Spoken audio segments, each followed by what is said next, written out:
کوفے کا رہنے والا ایک شخص کہتا میں لمبے سفر پہ گیا، تجارت کی نیت سے جب واپس آیا تو مجھے بڑا نقصان ہو چکا تھا، کچھ کما کے نہیں لایا، جو کچھ لے کر گیا تھا میں گوا کر آیا۔ کہتا میری ایک چھوٹی بچی تھی، ظاہر انسان جب سفر سے واپس آتا ہے مستحب بھی ہے کہ اپنے بچوں کے لیے کچھ لایا کرو، یہ بھی تربیت کا ایک حصہ ہے، مخصوصاً جن کی بیٹیاں ہیں۔ بیٹے سے زیادہ بیٹی کی تربیت بڑی مشکل ہے، کیونکہ بیٹی کی جو ذمہ داری وہ بیٹے کی نہیں ہے، یہ ایک نسل بناتی ہے، اس کا کام تربیت کا ہے۔ ماں اگر ام البنین جیسی ہو تو بیٹے عباس جیسے ہوتے ہیں، مستحب ہے بالاخص بیٹیوں کا زیادہ خیال رکھا کریں۔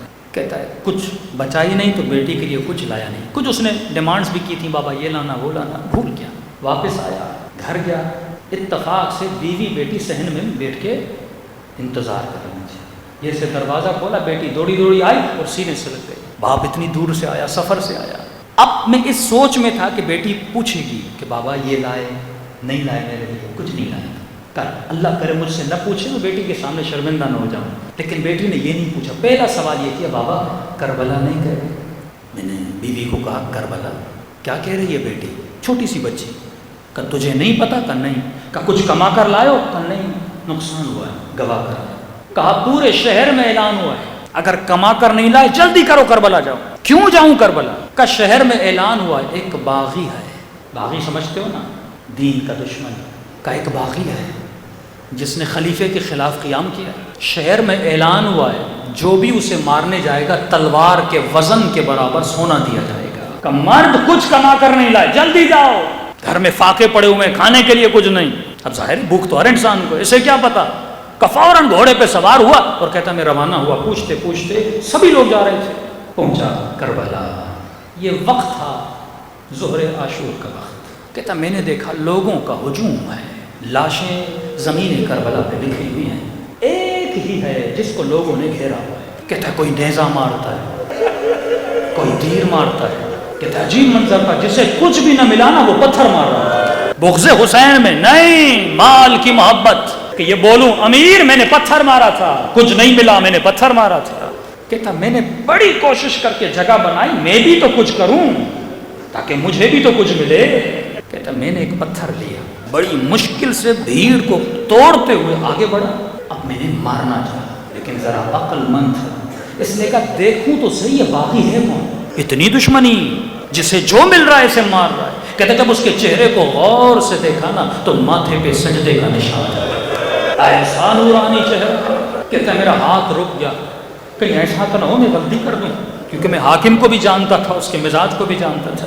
کہتا میں نے تھوڑا آگے بڑھا اور میں نے کہا السلام علیکم ایھا الشیخ الکبیر۔ کہتا اگر سلام کا جواب دیا تو سمجھ جاؤں گا مسلمان ہے، نہیں تو پتا چلے گا مسلمان نہیں۔ ماتھے پہ سجدے کا نشان، چہرہ نورانی۔ میں نے کہا میرا سلام ہو تجھ پر شیخ الکبیر، مطلب اے بوڑھے، اے بزرگ، تجھ پہ میرا سلام ہو۔ کہ اتنا کہنا تھا اس نے سر بلند کیا، مجھے دیکھا، میرا نام لیا، کہا تو کون ہے جس نے آج مجھے سلام کیا ہے؟ پریشان، اسے میرے نام کا کیسے پتا؟ میں نے تعجب میں کہا کیوں؟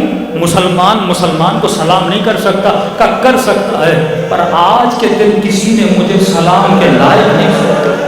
میرے چوتھے امام فرماتے میرا بابا ترس گیا تھا کوئی سلام کرے میرے بابا۔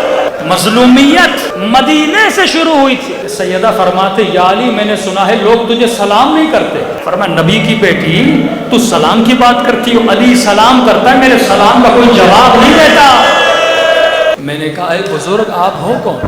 کہتا اس نے کہا کہ تو یہاں پہ کیا کر رہا ہے؟ میں نے کہا کیا مطلب میں یہاں پہ کیا کر رہا ہوں؟ کہا کہ میں نے خط پڑھا تھا جو تو نے مجھے لکھا تھا۔ کہا کون سا خط؟ کہا مجھے پہچانا نہیں؟ کہ نہیں۔ کہا میں تیرے مولا علی کا بیٹا حسین۔ خدا کی قسم تصور کرو کہ زندگی بھر امام زمانہ کا انتظار کر رہے ہو اور خدا نہ کرے اس امام کا انتظار کرتے کرتے ایک دن اسی امام کو پتھر مارنے جاؤ۔ کہتے جیسے سنا نا حسین، وجود میں لرزہ طاری ہو گیا، مولا کے قدموں پہ گرا۔ مولا میں نے تو خط لکھا تھا، خدا گواہ ہے تجارت پہ گیا، مجھے کیا پتا آپ کربلا آ گئے۔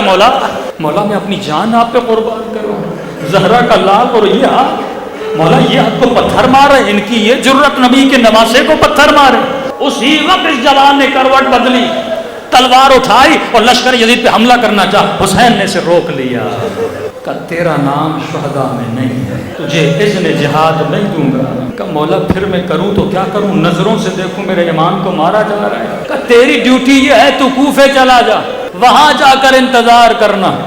مجھے نہیں پتا حسین نے کیوں بھیجا، شاید اس لیے بھیجا ہو کوفے چلے جاؤ، ابھی میری بہنوں کو چاول کوئی تو ہو میری سکینہ کو پانی پلانے والا۔ کہتا حکم امام تھا کرتا تو کیا کرتا۔ میں نے کہا ٹھیک ہے مولا اگر آپ کا یہ حکم ہے۔ کہتے اداس دل سے اوجھل قدم لے کر ابھی چل نہیں لگاتا، حسین نے پھر مجھے روک لیا۔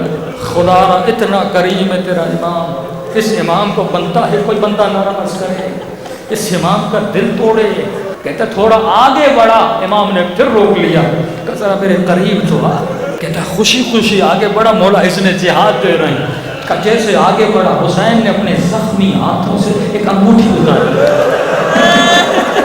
میں نے جتنی کربلا پڑھی حسین کی انگلیوں میں 2 ہی انگوٹھیاں تھیں، ایک کے لیے میرے امام زمانہ فرماتے میرا سلام ہو اس انگلی پہ جسے کاٹا گیا، اتر نہیں رہی تھی، ظالم نے اتارنے کے لیے میرے بابا کی انگلی کاٹی۔ دوسری یہ انگوٹھی تھی جو امام پہ سے تھی۔ تعجب سے پوچھنے لگا مولا مجھے انگوٹھی کیوں دے رہے ہیں، یہ حسین ہے، یہ کریم ہے، اسے تجھ سے زیادہ تیرے بچوں کا خیال ہے، خدا گواہ ہے تجھ سے زیادہ تیرے بچوں کا خیال ہے۔ امام نے کہا تجھے یاد نہیں تھا جب تو سفر پہ گیا تھا تیری بیٹی نے تجھ سے انگوٹھی مانگی۔ بیٹیوں کا دل نہیں توڑا کرتے، بیٹیاں اپنے بابا سے بڑا پیار کرتے ہیں۔ کہ جب گھر جاؤ یہ انگوٹھی اپنی بیٹی کو دینا ہے، بس اسے اتنا کہنا جسے تو مارنے گیا تھا وہ باغی نہیں تھا، وہ نمازی تھا۔